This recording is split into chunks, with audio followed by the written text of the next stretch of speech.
السلام عليكم ورحمة الله تعالى وبركاته وخيارتنا عجلنا هيكسو دواذا برنامج كيني فاقداد عيارها برنامج كان وحان كفيرين دونا هوريالكا اسبانيشكا او ميل حيسالة مرايو ايضو أفرتا كوحوod ee ugu sareeyo ay isku dhagan yihiin Barcelona caawa guuldarro ayaa loo xambaariyay xanuun badan kooxda Atletico Madrid waqti dambe ay ayadana guul heshay kooxda Real Madridne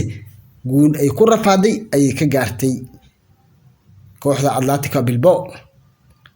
ku soo dhawaada mar kale iyo barnaamijkeena faaqidaada ciyaaraha kooxda kubadda cagta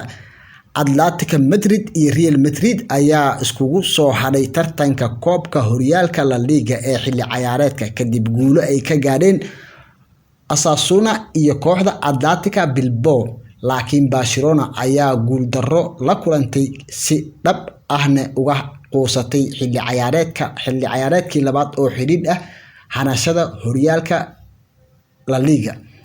Atletico Madrid ayaa 10 daqiiqadood ee ugu dambeysay ka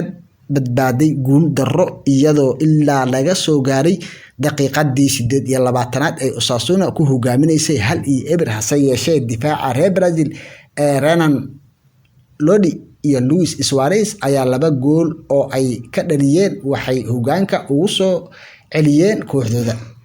tababara Diego Simeone ayay kooxdiisu hogaanka horyaalka La Liga ku haysaa 83 dhibcood iyadoo 2 dhibcood ka horeysa Real Madrid oo kaalinta labaad ku jirto isla markaana 1-0 dirqi ah kaga soo badisay kooxda Atletico Bilbao oo ay marti ugu ahayd garoonkeeda Real Madrid ayaa ku dhibtootay garoonka San Mamés waxayna gashay qataro badan inkasta oo ay waqti hore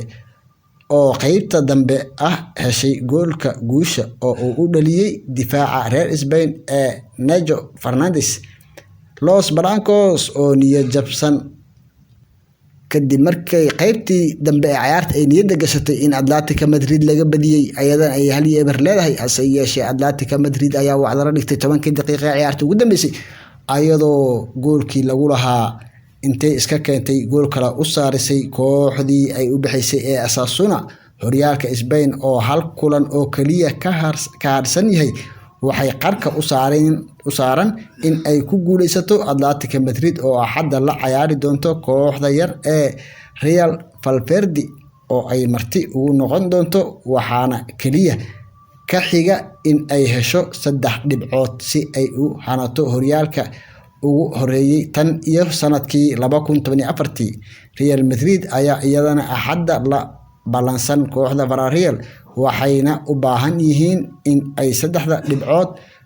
ee kulankaas helaan sidoo kalena la barbareeyo ama laga badiyo Atletico Madrid taas oo marka la eego kooxda Los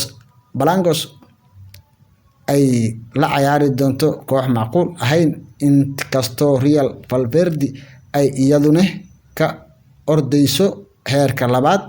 oo hadii laga badiyo ay u dhacayso horyaalka heerka labaad dhinaca kale kooxda Barcelona ayaa qalbi jab kale ku dhacay waxaana garoonkeeda Camp Nou 2-1 ku garaacday kooxda Celta Vigo oo marti ugu ahayd Barcelona ayaa goolka la hormartay qaybtii hore waxaana u dhaliyay Leo Messi hase yeeshee Celta Vigo ayaa keentay goolka barbaraha isla qaybtii hore ee uu u dhaliyay Santi Mino ka hor intii aanu goolka guusha Celta Vigo mar kale u keenin Santi Mina xilli ciyaartana 2 daqiiqadood oo ka harsan yihiin guul darrada ayaa ugu dhigan Barcelona in ay ku jirto kaalinta saddexaad oo ay haysato 76 dhibcood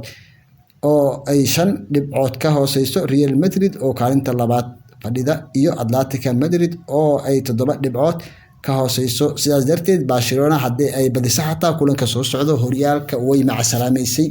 horyaalkii Isbaanishkane waxa uu hadda ku xiran yahay isbuuca soo socdo ayadoo hal kulan ay ka dhimatay halkaas kulan hadii kooxda Real Madrid badiso kooxda Atletico Madridna laga badiyo